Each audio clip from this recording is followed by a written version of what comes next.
Welcome to lecture series on design of motion elements. Today we are going to discuss the concept of eccentric loading. In many machine components, sometimes the load axis may not coincide with the geometric axis of the component. Such load is called as the eccentric load. So in the figure, the member which is subjected to eccentric load P, and this is the axis of this member, and the compressive load P acts at a distance of E.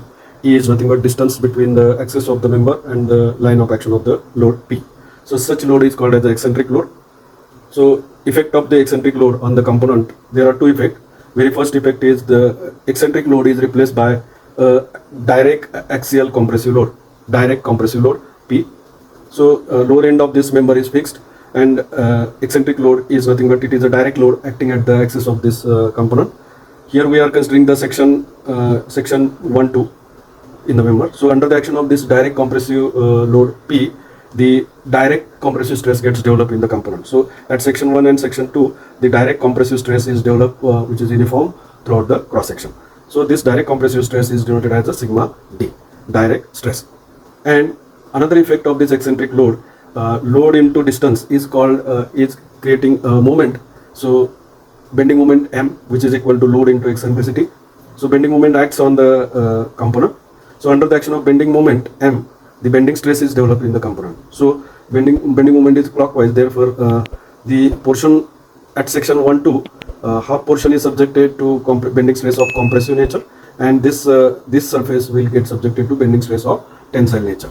So due to bending moment, this portion, right half of this component gets subjected to direct bending stress of direct compressive nature, and left half is subjected to bending stress of tensile nature, sigma Bt. And this bending stress distribution diagram is a straight line. Bending stress is 0 at the neutral axis, and then it goes on increasing towards the outer surface. So on this side, this is a bending stress of compressive zone, and this is a bending stress of tensile zone.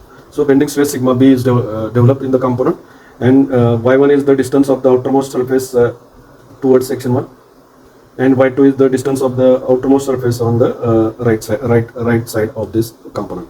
So effect of eccentric load is nothing but direct compressive stress is developed, and bending stress is developed in the component.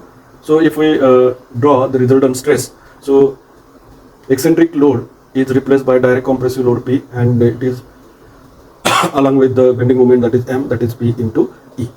So in this way we can calculate the resultant stress developed in the component, that is sigma R.